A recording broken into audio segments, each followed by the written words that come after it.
بسم الله والحمد لله والصلاة والسلام على رسول الله أشهد أن لا إله إلا الله وأشهد أن محمدا عبده ورسوله ما بعد قال الله تبارك وتعالى في كتابه العزيز وقالوا كونوا هودا أو نصارى تهتدوا قل بل ملة إبراهيم حنيفا وما كان من المشركين. اور کہا ان لوگوں نے، یہاں پر گفتگو یہودیوں اور نصرانیوں سے متعلق چل رہی ہے، تو کس نے کہا؟ یہودیوں اور نصرانیوں نے کہا. وقالوا، اور کہا ان لوگوں نے، کونوا ہودن، تم یہودی بن جاؤ، او نصارا، یا نصرانی بن جاؤ، تہتدو، تبھی تم کو ہدایت ملے گی. دراصل یہ آیت کریمہ حضرت عبداللہ ابن عباس رضی اللہ تعالیٰ عنہما کہتے ہیں کہ مدینہ کے جو یہودی ہیں اور یہودیوں کے جو سردار ہیں جیسا کہ کعب بن اشرف وغیرہ، ان لوگوں کے بارے میں نازل ہوئی، اور نجران جو مدینہ سے آگے ہے وہاں کے نصرانیوں کے بارے میں نازل ہوئی. ان لوگوں نے مسلمانوں کے ساتھ گفتگو اور بحث و مباحثہ کرتے ہوئے کہا کہ مسلمان، تم کون سے نئے دین پر ہو؟ اگر تم واقعی معنی میں کامیاب ہونا چاہتے ہو تو توریت پر ایمان لاؤ، موسیٰ پر ایمان لاؤ، دین یہودیت میں ڈھل جاؤ تو ہدایت پاؤ گے.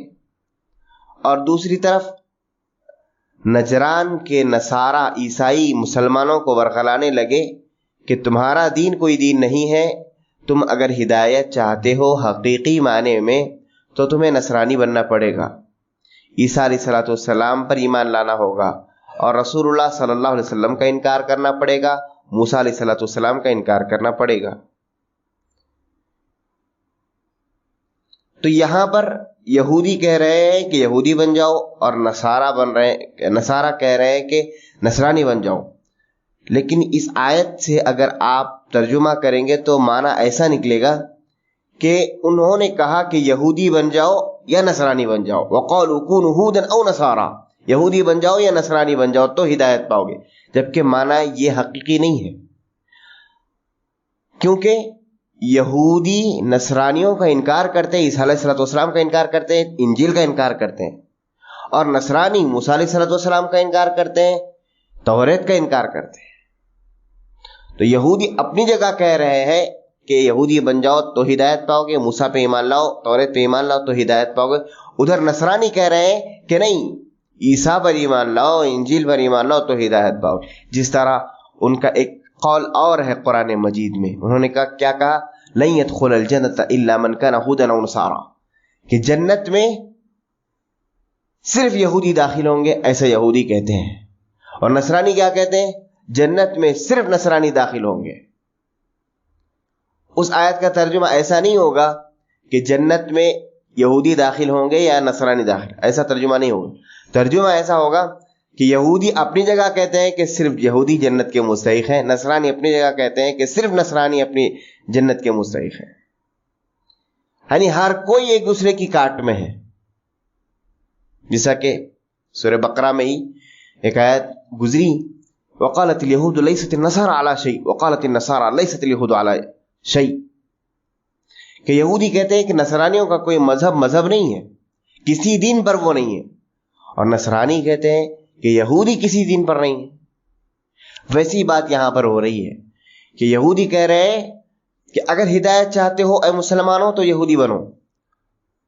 مدینہ کے جو نئے نئے مسلمان ہو رہے تھے، کھیتی باڑی کرنے والے مسلمان تھے، جہاں پر علم کی بہت زیادہ فراوانی نہیں تھی، بت پرستی میں تھے، شرک میں تھے، کفر میں پڑے ہوئے تھے، لیکن یہ لوگ ان کے پاس نبی آئے تھے، رسول آئے تھے، ان کے پاس کتابیں تھی، اللہ کو پہلے سے مانتے تھے، جنت جہنم ان کو معلوم تھی. یہ بھولے بھالے مسلمانوں کو بہکانے لگے کہ دین یہودیت پر آؤ، یہ سب سے پرانا دین ہے. اور نصرانی کہنے لگے عیسیٰ علیہ السلام جو آئے ہیں وہ حقیقی نبی ہے، انکار کرو موسیٰ اور محمد صلی اللہ علیہ وسلم. قل بل ملت ابراہیم حنیفہ. اللہ تبارک و تعالیٰ نے کہا کہ کہہ دیجئے آپ لوگ، یہ اللہ کا فرمان رسول اللہ صلی اللہ علیہ وسلم سے مخاطب ہے، اور رسول اللہ صلی اللہ علیہ وسلم کے ذریعے اس وقت کے مسلمانوں کو مخاطب ہے جن سے یہود و نصارہ گفتگو کر رہے تھے، اور ہر ایک سے مخاطب ہے اللہ کا یہ فرمان. کیا کہہ رہے اللہ رب العالمین؟ قل، تم لوگ کہہ دو، بل ملت ابراہیم حنیفہ، کہ ہم ملت ابراہیمی کو مانتے ہیں، جس کو یہودی بھی مانتے ہیں، نصرانی بھی مانتے ہیں. ہم دین ابراہیمی پر ہیں. تمہاری بھی جڑ وہیں جاتی ہے، تمہاری بھی اصل وہیں جاتی ہے. تم بھی ابراہیم کا انکار نہیں کرتے، تم بھی ابراہیم کا نہیں کرتے، تو ہم اس دین حنیفیت پر قائم ہیں، دین ابراہیمی، ملت ابراہیمی پر قائم ہے، جو سب سے خالص اور سب سے صاف ستھرا، سب سے سچا مذہب ہے، کہ اس مذہب کی بنیاد، اس کا آغاز، اس کی انتہا سب کچھ توحید پر ہے. کیوں؟ کیونکہ ملت ابراہیم حنیفہ، ابراہیم علیہ السلام کی ملت، ابراہیم علیہ السلام کا عقیدہ، ابراہیم علیہ السلام کا دین حنیف تھا. حنیف کا معنی ہے ہر دین سے کٹ جانا، ہر مذہب سے دور ہو جانا، ہر معبود کا انکار کر دینا، اور ایک اللہ کی طرف مائل ہو جانا، ایک اللہ کی طرف راغب ہو جانا.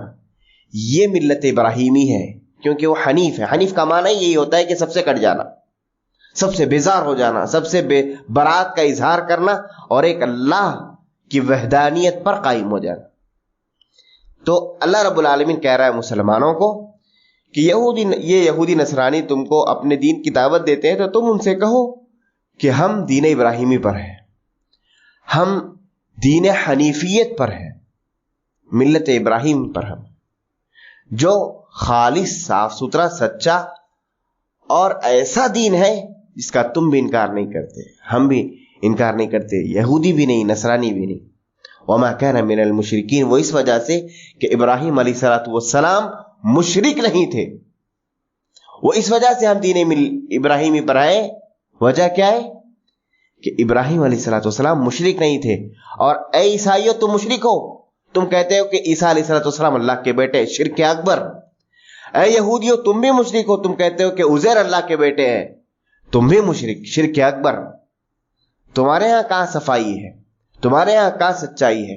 تمہارے ہاں کہاں پاکی ہے تمہارے مذہب اور عقیدے میں؟ اور باقی اگر ہے باقی تو دین ابراہیمی باقی ہے. لہذا ہم اس دین پر ہیں جس دین پر تم نہیں ہو. کیوں؟ اس لیے ہم ہیں کہ وہاں پہ شرک نہیں ہے، اور تمہارے پاس تو شروع سے آخر تک شرک ہی شرک ہے. تم مشرک ہو تو تم کیسے دوسروں کو اپنے مذہب کی دعوت دے سکتے ہو؟ تو مختصراً طور پر اس آیت کریمہ میں یہودیوں اور نصرانیوں کا جواب دیا گیا ہے، اور یہ مختصر سی تفصیل آپ کے سامنے پیش کی گئی. اللہ تبارک و تعالی ہم تمام کو اللہ کی وحدانیت کو سمجھنے، اس پر قائم رہنے، اور اسی پر اللہ رب العالمین ہمارا خاتمہ فرمائے. وصلی اللہ تعالی علی خیر خلقہ محمد وعلی آلہ وصحبہ اجمعین برحمتک یا ارحم الراحمین.